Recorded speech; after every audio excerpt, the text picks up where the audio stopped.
Bismillahirrahmanirrahim.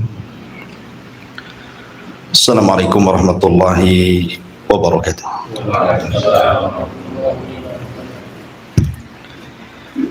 Alhamdulillah wassalatu wassalamu ala rasulillah wa ala alihi wa sahbihi wa mawalah wa la hawla wa la quwata illa billahi wa ba'du.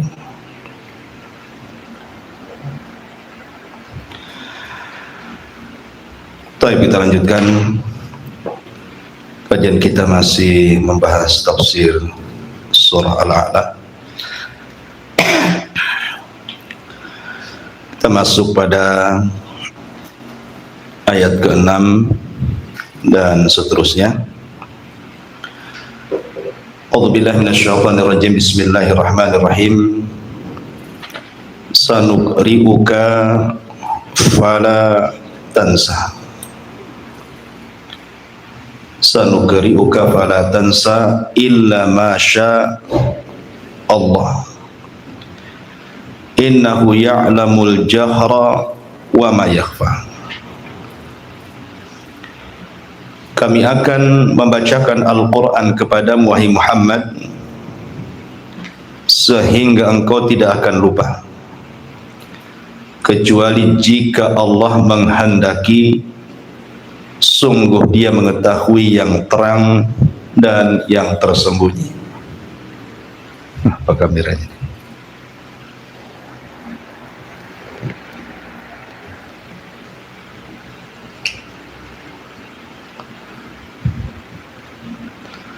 Baik. Sanuqri'uka fala tansa. Kita akan jelaskan secara global dulu, baru kita rincikan. Sanuqri'uka fala tansa. Kami akan membacakan kepadamu wahai Muhammad fala tansa, dan engkau tidak akan lupa. Kita tahu bahwa dalam hadis Aisyah Ummul Mukminin radhiyallahu anha yang dicantumkan di permulaan kitab Sahih Bukhari tentang bagaimana turunnya wahyu kepada Nabi sallallahu alaihi wasallam. Aisyah Ummul Mukminin radhiyallahu anha mengatakan bahwa sebelum Nabi sallallahu alaihi wasallam didatangi Jibril, maka Nabi SAW selalu bermimpi. Mimpinya ini seperti falak subuh, artinya malamnya bermimpi, besoknya menjadi kenyataan. Dan itu hampir 3 bulan berturut-turut seperti itu. Sehingga suatu hari Nabi SAW kemudian tahannut ataupun tafakkur di Gua Hira. Disitulah kemudian datang malaikat Jibril dalam bentuk manusia, kemudian memeluk Nabi SAW dan mengatakan, Iqra ya Muhammad, bacalah wahai Muhammad. Yang dipahami Nabi SAW, perintah baca itu maksudnya membaca tulisan. Tentu Rasul tidak bisa baca, karena Rasul itu Nabi Ummi, Nabi yang tidak bisa baca tulis. Kalau disuruh baca ya tidak bisa baca, kan itu ya, namanya nggak bisa baca. Itu yang dipahami Nabi SAW. Makanya Rasul mengatakan, ma ana biqari, aku tidak bisa baca. Maka kemudian Jibril lebih keras lagi memeluk Rasul, kemudian mengatakan, Iqra ya Muhammad, baca wahai Muhammad. Maka Rasul pun tetap mengatakan, ma ana biqari, aku tidak bisa baca. Sampai pelukan yang ketiga betul-betul membuat Rasul ketakutan, sampai keringatnya bercucuran. Kemudian Jibril mengatakan, Iqra ya Muhammad, baca wahai Muhammad.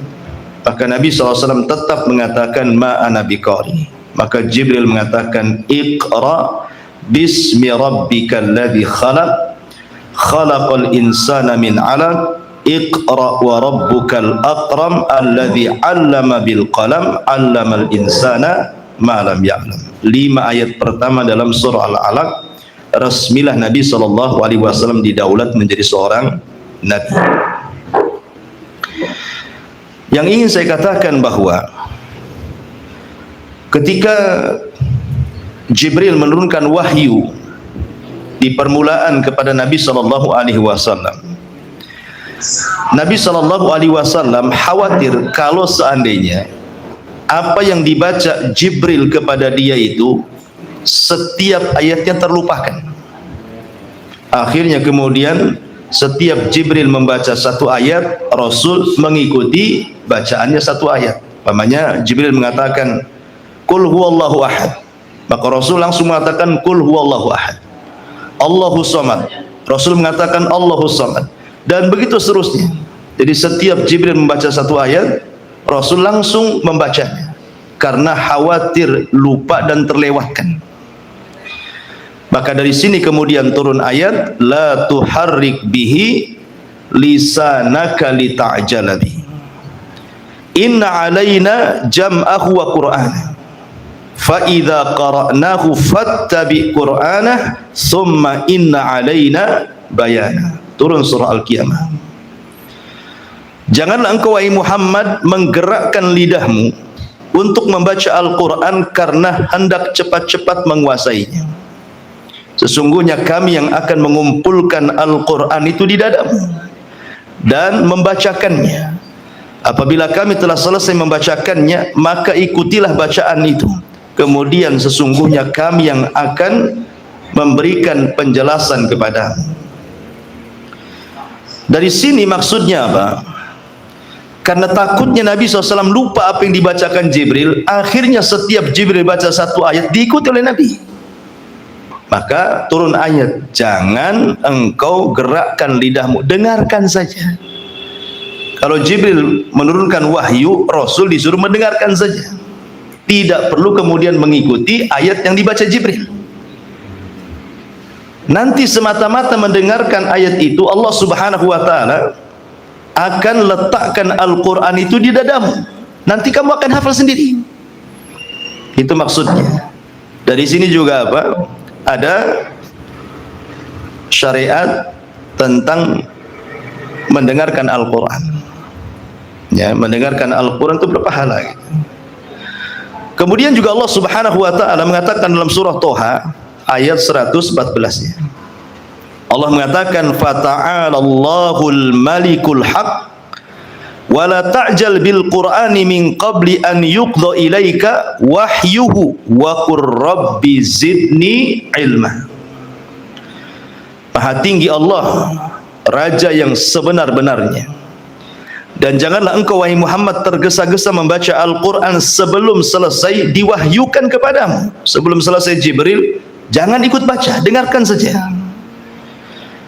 Dan katakanlah, ya Rabb, tambahkanlah ilmu kepadaku. Rabbi zidni ilma. Ma'asyiral muslimin yang dimuliakan Allah Azza wa Jalla, kenapa Nabi SAW mengikuti apa yang dibacakan Jibril? Sekali lagi, karena Rasul takut lupa. Makanya di sini dalam surah Al-A'la Allah mengatakan apa? Sanuqri'uka fala tansa. Kami akan bacakan Al-Quran kepada wahai Muhammad, engkau tidak akan lupa. Illa masya Allah, kecuali Allah yang berkehendak. Apa maknanya? Kalimat fala tansa illa masya Allah, ada 3 penafsiran para ulama. Penafsiran yang pertama, fala tansa illa masya Allah, sehingga engkau tidak akan lupa kecuali jika Allah berkehendak. Maksudnya jika Allah berkehendak, Allah menghapus sebagian hukum dan menggantikan dengan hukum yang lain. Artinya kan kehendak Allah, bukan kehendak Rasul. Dan itu sebagaimana Allah firmankan dalam surah Al-Baqarah, ma nansakh min ayatin aw nunsiha na'ti bi khairin minha aw mithliha. Tidaklah kami menghapus sebuah ayat, kata Allah dalam Al-Quran, kecuali kami datangkan yang lebih baik atau yang setara. kalaupun ada hukum-hukum yang Allah hapus dalam Al-Quran itu, tetap Allah akan mendatangkan hukum yang lebih baik sebagai penggantinya atau setara. Karena begini, di zaman Nabi SAW, orang-orang Yahudi itu mengejek Nabi. Apa ejekannya? Mereka mengatakan, tengok tuh si Muhammad, kadang-kadang hari ini memerintahkan, besok pula dia melarang. Aneh dakwahnya. Harus sekali istiqomah. Kalau memerintahkan sesuatu, ya terus diperintahkan. Kenapa hari ini diperintahkan, besok pula diperintahkan dia larang? Maka turun ayat ini, ma nansakh min ayatin aw nunsiha na'ti bi khairi minha aw mithliha. Tidaklah Allah Subhanahu wa taala menghapus sebuah ayat dalam Al-Qur'an kecuali mendatangkan yang jauh lebih baik dari yang dihapusnya atau minimalnya setara. Karena sebenarnya ikhwatu fiddin, Al-Quran sendiri secara utuh itu kan menghapus ajaran sebelumnya. Al-Quran sendiri, sebagaimana kitab-kitab sebelum Al-Quran juga menghapus kitab-kitab sebelumnya. Contoh,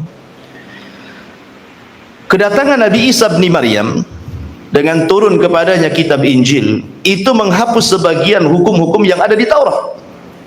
Seperti umpamanya Allah Subhanahu wa taala mengatakan, kullu ta'amin kana hillal li bani Israil illa ma harrama Israilu ala nafsi. Setiap makanan itu halal bagi Bani Israel kecuali yang diharamkan kepada Israel, maksudnya kepada Yakub. Yakub suatu ketika sakit kemudian bernazar, kalau sembuh dia tidak akan makan daging unta selamanya dan tidak akan minum air susu unta selamanya. Maka sejak dia kemudian bernazar seperti itu dan sembuh, maka Yakub mengharamkan tidak makan daging unta dan tidak meminum susunya. Makanya Allah katakan, kullu tu'amin kana hilla li bani Israil. Semua makanan itu halal bagi Bani Israel, illa kecuali ma harrama Israilu ala nafsi, yang diharamkan Israel kepada dirinya. Siapa Israel di sini? Yakub. Ya. Dialah namanya Israel, Yakub itu. Makanya turunannya disebut Bani Israel. Lah hukum ini dihapus dengan kedatangan Nabi Isa.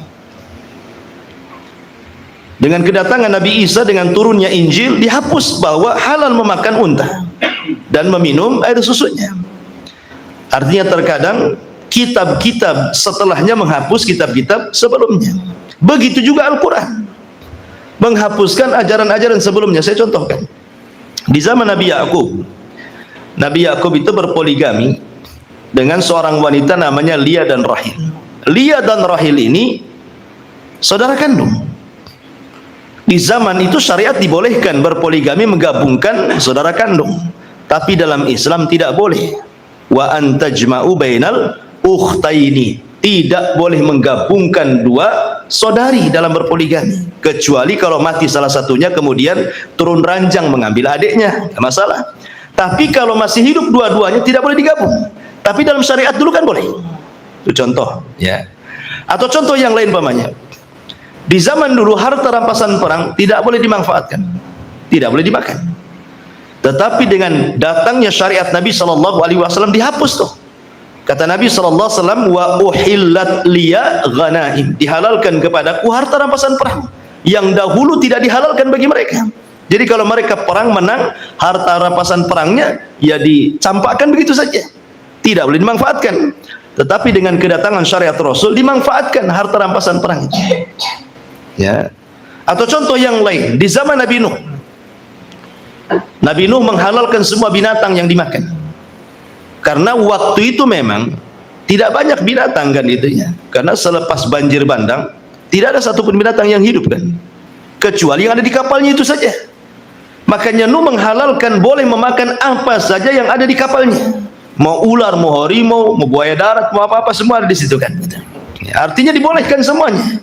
Tetapi datangnya syariat Islam tidak boleh. Tidak boleh makan anjing, tidak boleh makan babi, tidak boleh memakan sesembelihan yang tidak disebut nama Allah. Itu ya, tidak boleh memakan binatang-binatang buas yang bertaring, yang berkuku dan begitu seterusnya. Ada kemudian pemansuhan di sini. Jadi Al-Quran sendiri memansuh ajaran sebelum Al-Quran. Ya.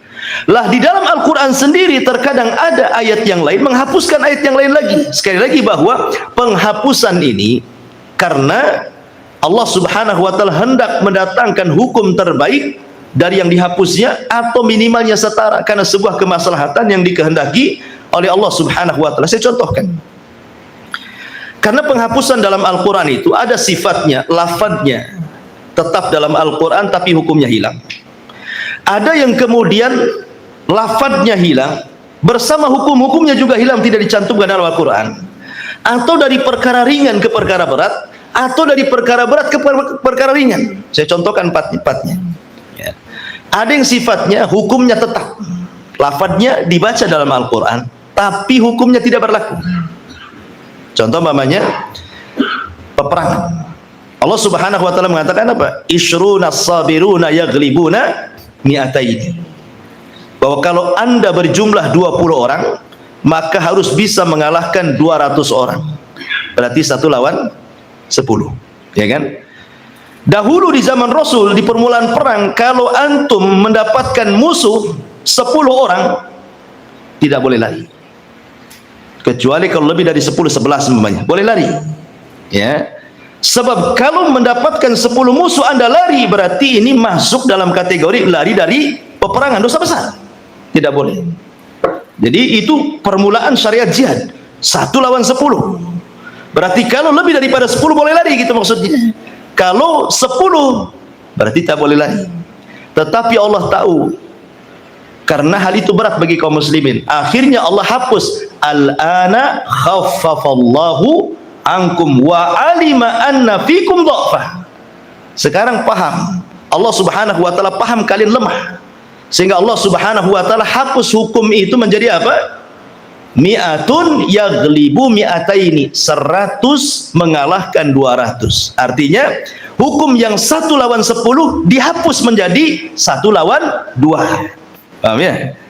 Berarti kalau bertempur 1 lawan 2 nggak boleh lari. Karena kalau lari berarti Anda lari dari pertempuran, dosa besar. Kecuali kalau 1 lawan 3, bolehlah lari. Karena sudah di luar jumlah kan gitu ya. Nah, itulah dari 1 lawan 10 dihapus menjadi 1 lawan 2. Tapi kan lafadznya ada, dicantumkan dalam Al-Quran. Tetapi kan hukumnya tidak ada. Hanya lafadznya aja kita baca. Ya. Contoh yang kedua, lafadznya dihapus. Tidak ada, kita tidak baca dalam Quran. Contohnya umpamanya, ketika mengangkat anak susuan. Di permulaan Islam, mengangkat anak susuan itu harus 10 radha'ah. 10 radha'ah itu maksudnya 10 kali susuan. Disusukan sampai dia kenyang, dilepehkan, kemudian disusukan lagi sampai dia kenyang, dilepehkan, terus sampai 10 kali baru anak itu dianggap anak susuan. Itu dalam permulaan Islam dan dicantumkan dalam Quran. Tapi kemudian dihapus secara lafaz dan maknanya dengan hadis Nabi SAW, riwayat Aisyah radhiyallahu anha, bahwa anak dianggap anak susuan itu cukup 5 kali susuan saja, maka sudah dianggap anak itu menjadi anak susuan. Lah lafaz 10 susuan itu tidak ada di Al-Quran, sudah dihapus, sudah nggak ada lagi. Sama dengan ayat tentang masalah rajam, ya, tentang rajam orang tua. Intinya bahwa ada yang lafaznya dicantumkan tetapi hukumnya tidak berlaku, ada yang dua-duanya lafaznya tidak dicantumkan, hukumnya pun tidak berlaku karena sudah dimaksud dengan hadis Nabi SAW. Ya. Ini yang pertama dan kedua. Yang ketiga dan keempat, dari perkara ringan ke perkara berat, dari perkara berat ke perkara ringan. Ya. Contoh dari perkara berat ke ringan. Contohnya tadi yang saya contohkan, 1 lawan 10 menjadi 1 lawan 2. Itu kan awalnya berat, kemudian jadi ringan kan. Sekarang terbalik gitu ya. Tadinya ringan jadi berat. Contoh umpamanya puasa Asyura. Puasa Asyura itu hukumnya wajib. Itulah puasa pertama dalam Islam. Diwajibkan kepada kaum muslimin tanggal 10 bulan Muharram. Tapi kemudian Allah hapus hukum kewajibannya menjadi sunnah dengan datangnya kewajiban puasa Ramadan 1 bulan. Ya, puasa Ramadan 1 bulan kan, dari 1 hari ringan kan, jadi sebulan kan berat tuh namanya. Ya, tetapi kan lebih baik gitu ya dibandingkan yang 1 hari di bulan Muharram menjadi sebulan Ramadan, jauh lebih baik lagi. Na'ti bi khairi minha au mithliha. Kami datangkan yang jauh lebih baik lagi atau yang setara. Artinya kan terjadi di sini mansukh. Jadi kalimat ini penafsiran yang pertama, sanukriuka fala tansa. Kami akan bacakan Al-Quran kepada Muhammad sehingga engkau tidak akan lupa, kecuali jika Allah menghendaki ada hukum-hukum yang sudah kau hafal tiba-tiba dimansuh oleh Allah, berarti atas kehendak Allah. Ini penafsiran yang pertama. Jadi illa masya Allah itu artinya terjadi nasakh, penghapusan, ya. Penafsiran yang kedua, sanukriuka fala tansa. Kalimat la di sini bukan la nahi, ya, tetapi la nafi. Kalau nahi itu larangan. Seolah-olah kalau larangan diartikan seperti ini, kami akan bacakan Al-Quran kepadamu, fala tansa, awas jangan kau lupakan. Nah, itu namanya larangan. Berarti di sini Nabi SAW harus berusaha beristihad, jangan sampai lupakan itu, ya. Tetapi pendapat yang kuat, la di sini bukan nahi tetapi nafi, ya. Nafi itu artinya tidak. Saya akan bacakan Al-Quran kepadamu dan engkau tidak akan lupa. Berarti yang menjadikan Rasul tidak lupa siapa? Allah. Paham ya? Kalau larangan berarti Rasul harus berusaha jangan dilupakan. Tapi kalau nafi berarti Allah yang membuat dia tidak lupa. Itulah perbedaan Rasul dengan Nabi Adam, nanti saya akan jelaskan, ya. Kemudian penafsiran yang ketiga, sanukriuka fala tansa. Tansa di sini bukan lupa, diambil dari nasi'ah. Nasi'ah itu artinya terlambat. Keterlambatan itu disebut nasi'ah. Makanya ada di zaman jahiliyah itu disebut riba nasi'ah. Ada riba fadl, ada riba nasi'ah. Riba nasi'ah itu riba keterlambatan. Kalau sampai Anda terlambat bayar, kena denda sekian. Itu disebut nasi'ah namanya. Ya, antum hutang sama saya 1 juta. Kemudian bulan depan antum bayar. Sudah bulan depan tak mau bayar antum, lewat pula 1 hari, kena denda. Nah, itu disebut nasi'ah, ya. Ya, keterlambatan. Artinya sanukriuka fala tansa. Saya akan bacakan Al-Quran kepadamu fala tansa, jangan berlambat-lambat untuk membacanya, gitu maksudnya. Artinya kalau Allah Subhanahu wa taala hendak memberikan ilmu kepadamu, jangan diperlambat, cepat ambil ilmu itu. Nah, ini juga penafsiran yang disebutkan oleh para ulama. Jadi fala tansa bukan lupa, artinya nasi'ah. Nasi'ah itu artinya ya ta'akhir, gitu ya dalam bahasa Arabnya. Ya, tetapi pendapat yang kuat sanukriuka fala tansa di sini la nafi, artinya Nabi SAW tidak akan pernah lupa. Taib. Ma'asyiral muslimin yang dimuliakan Allah Azza wa Jalla. Kita bandingkan dengan kisah Nabi Allah Adam alaihi salatu wassalam yang disebutkan dalam surah Toha ayat 115. Allah mengatakan dalam surah Toha ayat 115, walaqad ahidna ila Adam min qablu fanasiya walam najid lahu azma. Walaqad ahidna ila Adam min qablu fanasiya walam najid lahu azma. Dan sungguh kami telah pesankan kepada Adam dulu, tetapi dia lupa, dan kami tidak dapati kemauan yang kuat daripada Adam alaihissalam. Adam itu dianugerahi oleh Allah Subhanahu wa taala ilmu yang banyak. Wa 'allama Adam al-asma'a kullaha thumma aradahum 'alal malaika ila akhiril ayat. Allah ajarkan seluruh nama-nama kepada Adam, halalnya, haramnya, macam-macam ilmu Allah berikan kepada Adam alaihi salatu wassalam. Tetapi Adam tidak punya kemauan kuat untuk berusaha menjaga ilmu yang Allah anugerahkan kepadanya. Akhirnya dia lupa. Salah satu lupanya apa? Ketika Allah Subhanahu wa taala katakan kepada Adam ketika Adam masuk surga, fala taqraba hadhihi syajarah, jangan kau dekat pohon-pohon ini. Pohon yang lain kau boleh dekat, kau boleh makan buahnya, satu pohon ini jangan kau dekat. Adam lupa dari larangan Allah itu, akhirnya mendekati karena waswas iblis, termakanlah pohon itu. Adam tidak punya azam yang kuat untuk menjaga ilmu yang Allah Azza wa Jalla anugerahkan kepadanya. Ya, itu maknanya, ya. Jadi Allah Subhanahu wa taala ketika menyinggung ayat ini, lihat bagaimana perbedaan Rasul dengan Nabi Allah Adam alaihi salatu wassalam. Kalau Allah Subhanahu wa taala ketika mengajarkan ilmu kepada Nabi sallallahu alaihi wasallam, Allah katakan apa? Fala tansa. Engkau tidak akan lupa. Kenapa? Karena Nabi sallallahu alaihi wasallam betul-betul menjaga ajaran yang Allah anugerahkan kepadanya.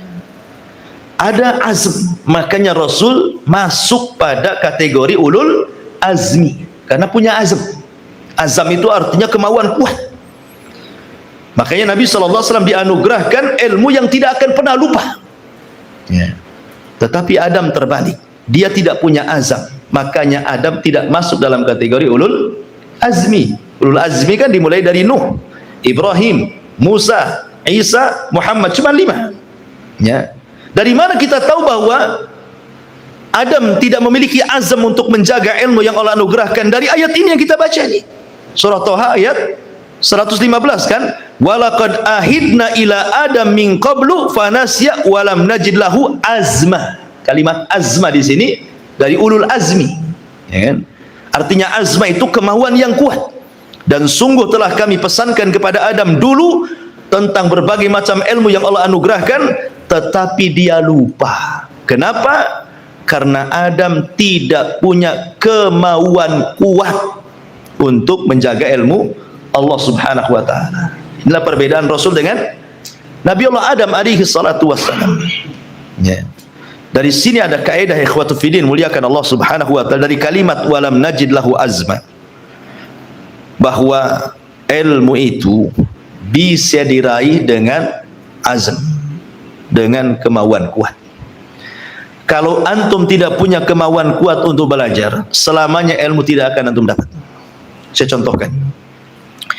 Nabi Musa alaihi salatu wassalam suatu ketika berkhutbah di tengah-tengah Bani Israel. Kemudian setelah berkhutbah, adalah kaumnya bertanya kepada Musa, ayyun nasi a'lam ya Musa. Musa, kira-kira nih, ada enggak manusia yang lebih alim dibandingkan kamu? Kata Musa alaihi salatu wassalam, tidak ada. Ana a'lamun nas. Sayalah orang yang paling paham di antara semua manusia. Jawaban Musa itu benar sebenarnya. Karena di zaman itu tidak ada orang lebih alim dibandingkan Nabi Musa. Tetapi Musa lupa mengucapkan insya Allah, itu saja. Akhirnya kemudian karena dia lupa mengucapkan insya Allah, maka Allah Subhanahu wa taala atabahu, menguji Musa dan mengatakan bahwa di sana ada seorang hamba soleh namanya Khidir. Engkau harus belajar kepadanya. Lihat bagaimana azamnya Musa, kemauan kuat Musa untuk belajar kepada Khidir.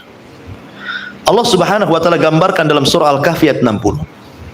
Dan ini harus ada jiwa-jiwa seperti ini kepada antum para talabatul ilmi. Wa idh qala Musa li fatahu la abrahu hatta ablugha majma'al bahraini aw amdiyahu quba.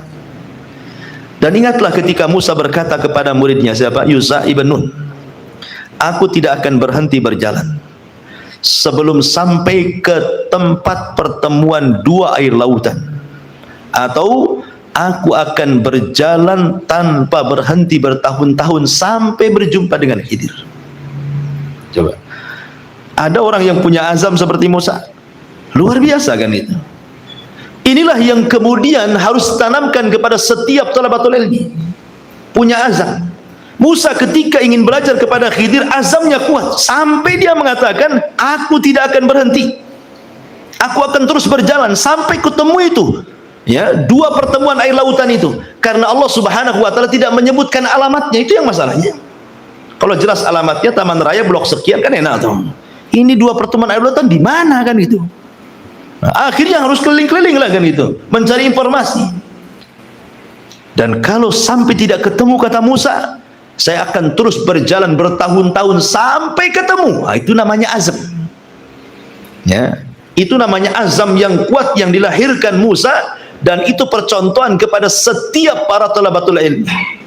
Makanya Imam Ahmad Ibn Hanbal rahimahullahu taala, ketika dia berjalan dari Baghdad bersama rekannya Yahya ibn Ma'in rahimahullahu taala, ingin belajar ke Yaman, karena di Yaman itu ada seorang syekh namanya Abdul Razak As-San'ani. Imam Ahmad berjalan kaki, bayangkan, dari Baghdad, dari Irak ke Mekah, dari Mekah ke Yaman. Butuh berapa bulan tuh jalan kaki, ikhwan. Ya. Tetapi himmah yang kuat Imam Ahmad dan juga Yahya ibn Ma'in tidak menjadikan surut semangat mereka. Tetap mereka berjalan dari Baghdad ke Mekah. Allah takdirkan di Mekah, di musim haji, berjumpa pula dengan Abdul Razak As-San'ani. Kata Yahya ibn Ma'in, sungguh Allah telah memendekkan jarak kita. Kenapa? Daripada kita ke Yaman, orang yang ada di sini kok. Sudahlah kita belajar di sini. Maka disampaikan kepada Imam Ahmad tentang keberadaan Abdul Razak, bahwa Abdul Razak ada di Mekah. Tidak perlu kita harus berjalan lagi berbulan-bulan ke Yaman, katanya. Kata Imam Ahmad, tidak. Aku sudah berazam dari Baghdad akan pergi ke Yaman dan akan belajar kepada Abdul Razak di Yaman. Katakan kepada Abdul Razak, saya tidak hendak belajar di Mekah dan saya akan menyusul dia sampai ke Yaman. Itu azamnya siapa? Imam Ahmad. Makanya wajar kalau kemudian Imam Ahmad diberikan pengetahuan yang luar biasa. 2 kali dia tawaf mengelili dunia hatta jama'al musnad, sampai dia mampu mengumpulkan musnad Imam Ahmad. Kumpulan hadis tertebal terbanyak dari seluruh ulama-ulama hadis. Yang namanya musnad Imam Ahmad. Ya. Kalau antum bawa sendiri nggak keangkut tuh, berat tuh. Berapa jilid tuh musnad Imam Ahmad tuh. Ya.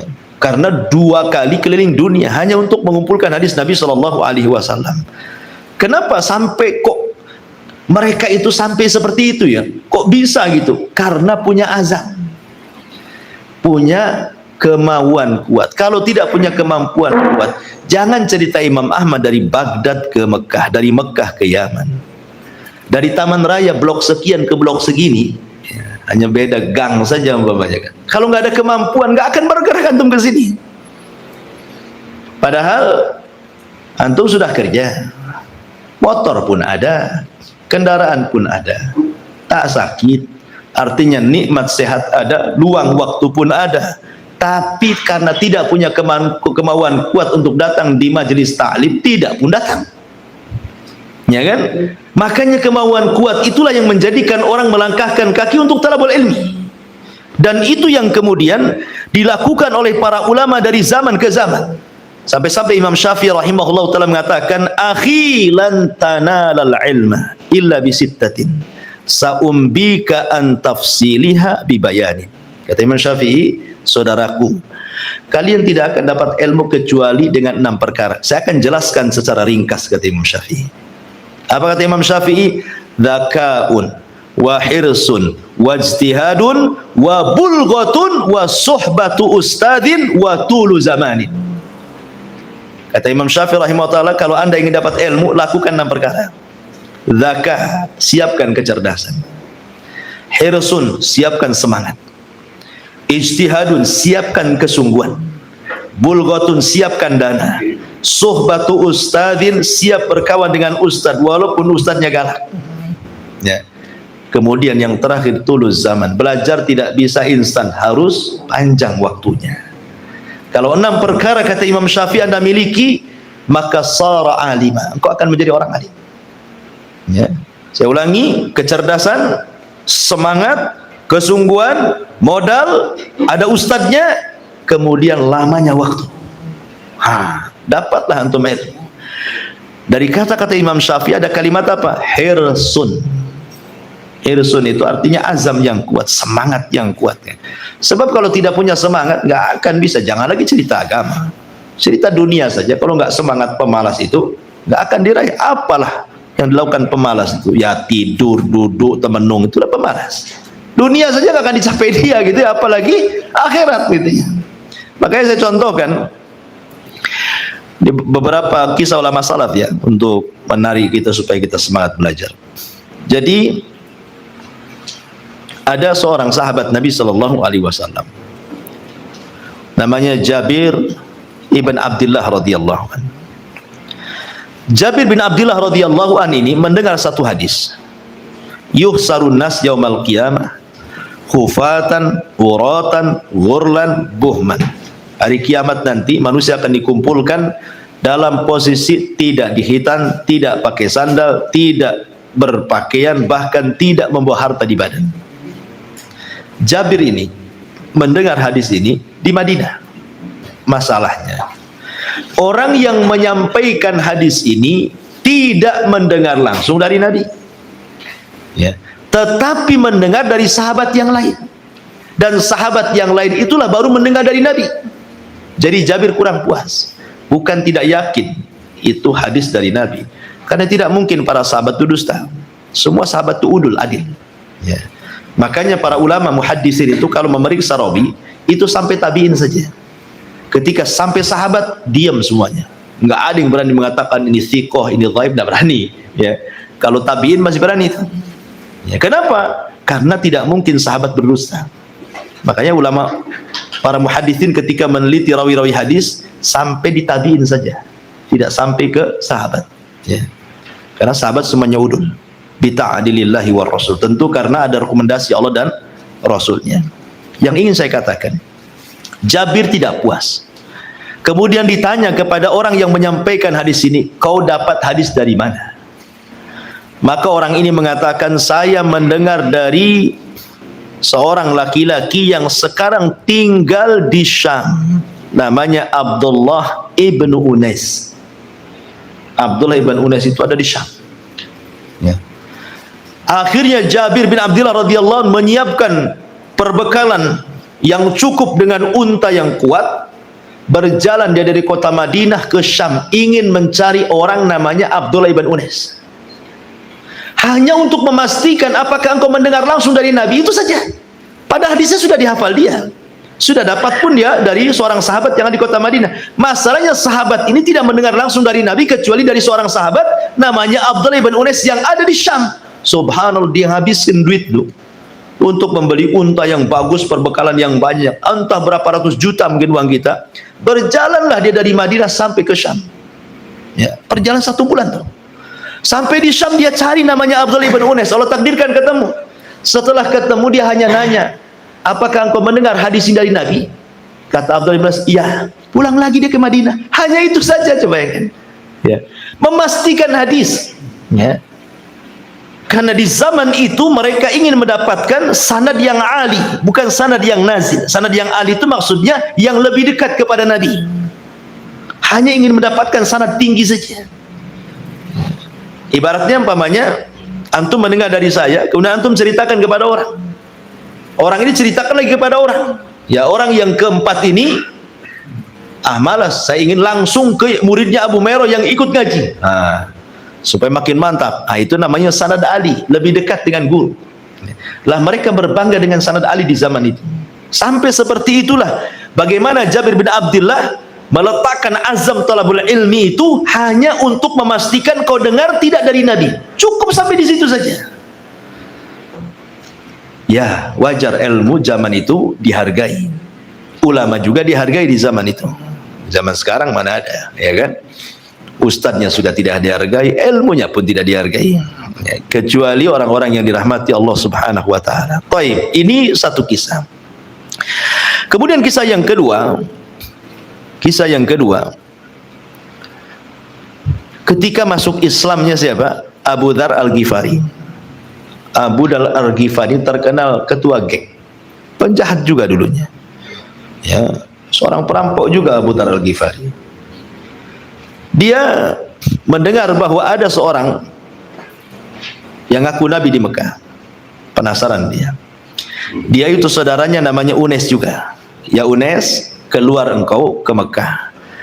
Cobalah kau intip orang yang ngaku Nabi itu. Seperti apa dia? Akhirnya kemudian Unais pun keluar dari kabilah Ghifar menuju Mekah. Dilihatnya, dicarinya informasi. Setelah dapat, pulang dia, dilaporkan kepada abangnya Abi Dzar. Gak puas dia. Dia ingin berjumpa langsung dengan Nabi SAW. Akhirnya dia bergegas kemudian dari kabilah Ghifar menuju Mekah dan berjumpa langsung dengan Nabi SAW. Kemudian berbicara sepatah dua patah kata. Kemudian dia mendengar ayat-ayat Al-Quran. Subhanallah. Akhirnya Allah Subhanahu wa ta'ala dapatkan hidayah kepada Abi Dzar Al-Ghifari. Dia masuk Islam. Secepat itulah sambutan Islam. Harusnya kan secepat itu kalau orang menyambut sebuah ilmu sebenarnya. Karena ilmu itu makin dipelajari sebenarnya makin bodoh kita ini. Sama dengan harta, makin dicari makin miskin kayaknya ya. Karena kurang, begitu ya. Kemudian kita lihat bagaimana Imam Syafi'i rahimahullahu ta'ala bercerita tentang dirinya. Kuntu yatiman, dulu aku anak yatim, kata Imam Syafi'i. Fi hijri ummi, dalam pemeliharaan ibuku. Fadafa'atni ilal kutab, maka ibuku ketika aku masih kecil dititipkanlah aku ke kutab. Kutab itu tempat belajar Quran. Ya, masalahnya walam yakun indaha ma tu'ti al muallim. Tetapi ibuku tidak sanggup membayar gaji guru. Terpaksalah kemudian aku hanya bisa mendengar dari kejauhan, tidak bisa ikut halaqah, tapi hadir tapi jauh dari halaqah. Kemudian aku dengar apa yang dikatakan guruku, aku rekam. Anda bayangkan. Tetapi subhanallah, justru Imam Syafi'i lebih banyak menyerap ilmu gurunya dibandingkan yang di halaqah itu. Ya, ibaratnya adalah orang yang malu hadir di sini, paksalah dia di bawah situ, di parkiran sambil dengerin, kan masih dengerin suaranya. Rupanya orang di parkiran lebih paham daripada antum. Itu maksudnya Imam Syafi'i itu. Ya. Nah, yang luar biasa lagi apa? Kata Imam Syafi'i, dia mengatakan, ibuku tidak punya uang untuk membelikan karatis. Karatisnya kertas untuk nulis. Ya, nggak sanggup dia ibuku membelikan itu. Padahal ilmu itu perlu dicatatkan itu, kalau nggak lupa kan itu. Apa kata Imam Syafi'i? Fakuntu idza ra'aitu adman. Kalau aku sepanjang jalan melihat ada tulang unta, tulang sapi, pokoknya tulang yang besar itu, ya kan, kalau tulang kan dibuang tuh, pokoknya tulangnya 1 meter kan gitu, aku ambil tulang itu. Ya. Jadi kalau aku belajar, orang bawa buku, aku bawa tulang. Jadi orang bawa buku nenteng itu, dia nenteng tulang, Imam Syafi'i itu. Jadi catatlah di tulang itu. Coba bayangkan kalau antum belajar hari ini bawa tulang, kira-kira antum disebut apa? Ya, jualan apa? Sop tulang antum. Jadi saking miskinnya Imam Syafi'i, dia harus mengutip tulang-tulang yang dibuang, di tulang itulah dia catat. Tapi lihat bagaimana hirsnya, kesungguhannya Imam Syafi'i dan azamnya, keinginan kuatnya untuk talabul ilmi, tidak menghalangi kefakirannya, keyatimannya menjadi ulama dunia. Siapa yang tidak kenal Imam Syafi'i? Satu dunia kenal Imam Syafi'i. Ya. Dan ini juga menjadi pelajaran besar, karena biasanya nih alasan orang tidak mau hadir di majelis taklim. Biasanya alasannya apa? Sibuk kerja. Mesti itu alasan. Sekarang zaman now ini, zaman kiwari ini, biasanya kalau ditanya kenapa kok jarang-jarang hadir di majelis taklim, sibuk lah Ustaz. Opletnya sudah nambah katanya. Ya kan? Sibuk Ustaz, kenapa? Ini enggak tahu lembur. Sibuk. Pokoknya intinya sibuk dunia. Padahal tidak ada alasan orang sibuk bekerja itu menghalangi dia hadir di majelis taklim. Tidak ada alasan. Abu Bakar Siddiq radhiyallahu an, pedagang. Tapi dia pun tidak meninggalkan talabul ilmi.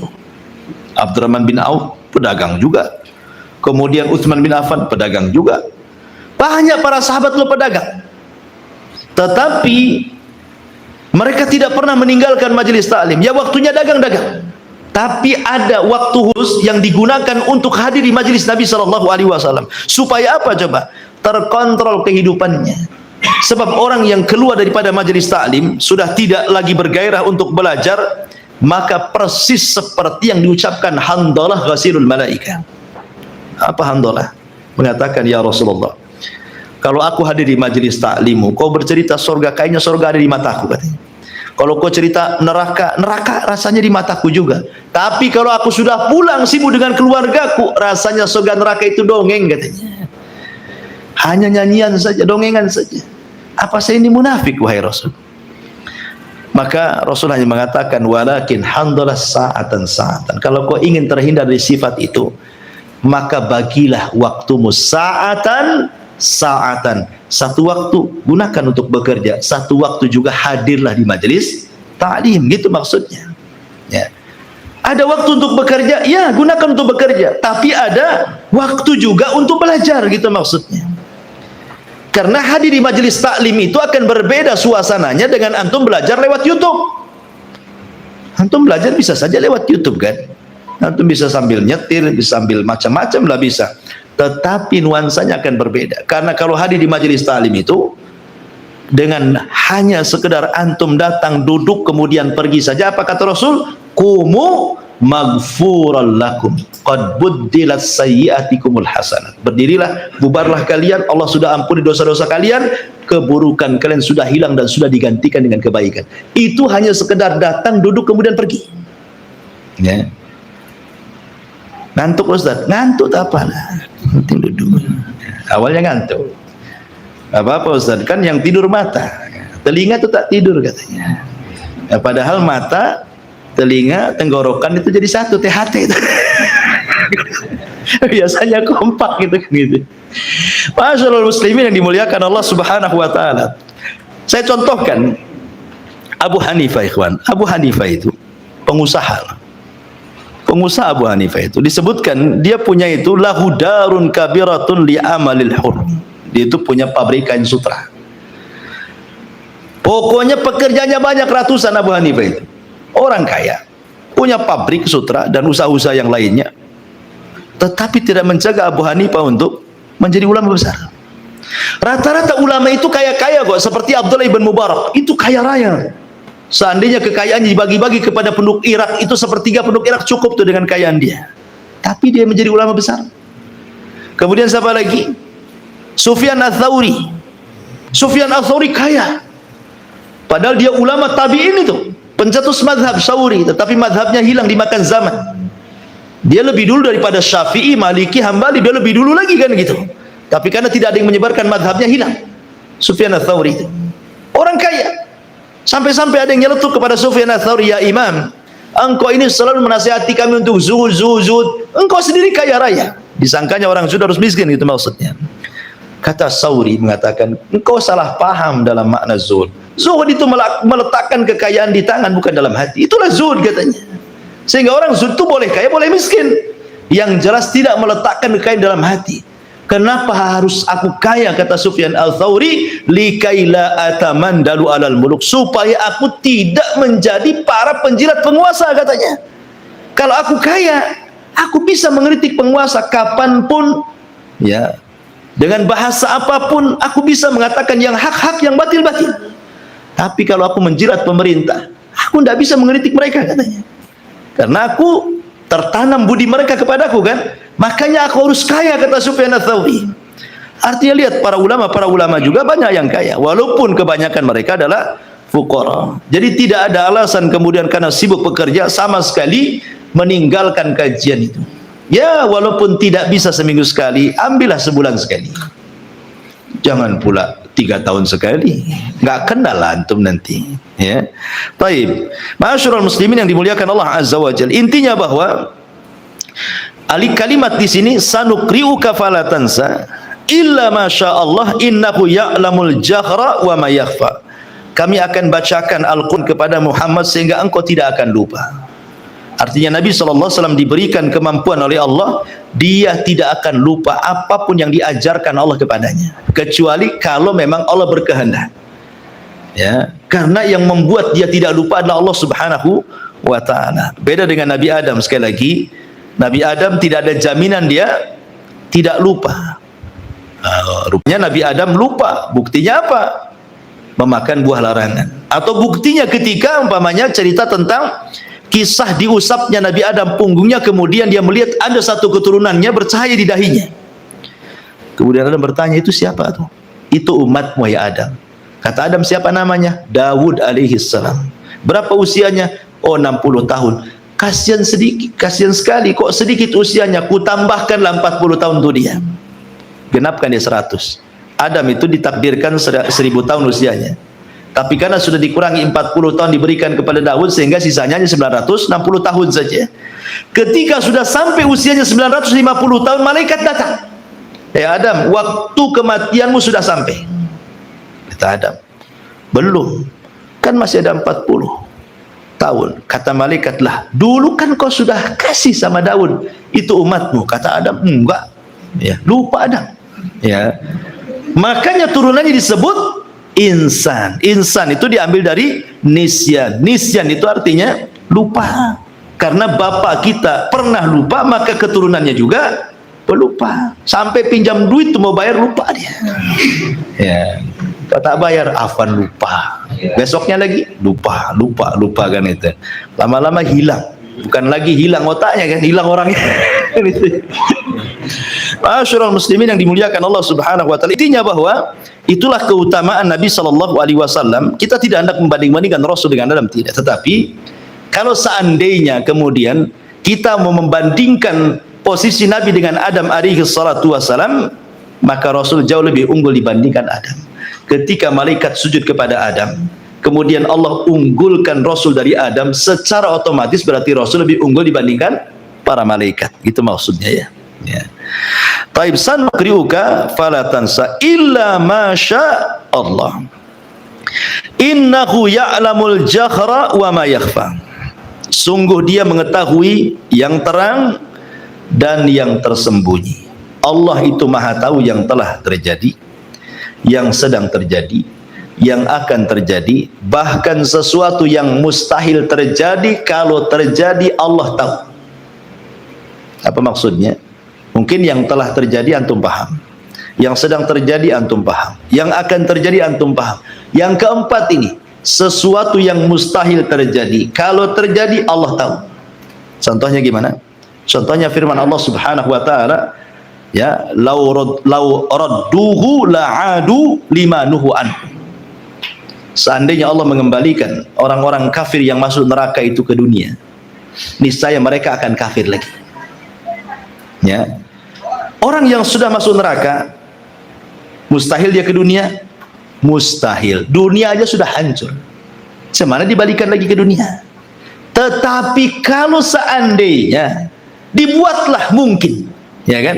Orang kafir yang sudah disiksa bertahun-tahun di neraka itu kemudian dibalikan lagi ke dunia, maka mereka pasti kafir lagi. Nah, itulah makna daripada ayat Al-Quran, lau radduhu la'adu limanuhu anhu. Kalau seandainya orang-orang kafir yang masuk neraka itu dikembalikan ke dunia, pasti kafir lagi dia. Kan itu ya. Artinya Allah maha tahu sesuatu yang mustahil terjadi, kalau terjadi Allah tahu, gitu maksudnya. Nah, itulah maha tahu Allah Subhanahu wa ta'ala. Illa masya Allah, innahu ya'lamul jahra wa ma yakhfa wa nuyassiruka lil yusra. Dan kami akan mudahkan engkau Muhammad ke jalan kemudahan. Kenapa Allah bahasakan wa nuyassiruka lil yusra setelah Allah Subhanahu wa taala firmankan sanukriuka fala tansa? Seolah-olah Allah ingin katakan bahwa tidak ada jalan kemudahan kecuali sebelumnya didahului dengan pengetahuan. Orang kalau punya ilmu, semuanya mudah bagi dia. Tapi kalau orang jahil, semua sulit bagi dia. Makanya Allah mengatakan, Rasul mengatakan apa? Man salaka tariqan yaltamisu fihi ilma sahhalallahu bihi tariqan ilal jannah. Barang siapa yang meniti sebuah ilmu syariat di situ, kemudian dia belajar di situ, maka Allah mudahkan jalan dia menuju surga. Ya kan? Jadi ilmu itulah yang menyingkatkan perjalanan kita ke surga. Jangankan lagi cerita surga, cari alamat saja di dunia ya. Jangan cerita agama, cerita alamat, cerita dunia. Kalau antum tahu ilmunya, oh gang sekian, RT sekian, desanya ini, alamatnya ini, sebentar aja antum cari jalan yang lebih tikus ya, dibandingkan tikus yang lebih kecil lagi, nah, sudah sampai situ. Tapi kalau nggak tahu alamatnya, mutar-mutar, nanya orang makin sesat, karena nggak tahu kan itu ya. Urusan dunia saja dipersulit tuh kalau orang nggak tahu itu, apalagi urusan agama. Makanya ketika Nabi Shallallahu Alaihi Wasallam, Imam Malik rahimahullah taala mengatakan, kalau antum ditanya dan antum tidak tahu, kemudian antum mengatakan la adri atau Allahu a'lam, berarti antum telah mendapatkan separuh daripada ilmu. Kalau antum ditanya soal agama, tidak paham, tidak tahu jawabannya, kemudian antum jawab la adri, saya tidak tahu, atau Allahu a'lam, Allah yang tahu, berarti antum sudah mendapatkan separuh ilmu. Berarti kalau antum menyebutkan 2 kali la adri Allahu a'lam, sempurna ilmu antum, karena sempurna tidak tahu. Maksudnya sempurna gitu. Karena begini, bahaya orang nih kalau tidak tahu, kemudian dia sok tahu. Antum saya tanya, bagaimana hukumnya tentang orang sholat di kamar mandi? Antum tidak tahu. Antum main jawab saja. Agak-agak jawabannya. Begini. Nanti kalau antum kemudian jawab begini, pasti saya akan tanya lagi. Nanti antum jawab lagi. Semakin ditanya, semakin dijawab. Semakin ditanya, semakin dijawab. Maka makin banyaklah kebodohan antum di situ. Ya kan?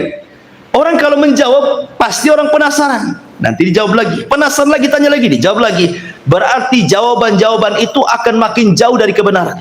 Tapi kalau antum ditanya, saya tidak tahu, mungkin gak dikejar dengan pertanyaan? Ya enggak mungkin, namanya orang gak tahu, ngapain dikejar dengan pertanyaan? Ya cukup sampai di situ lah kan gitu.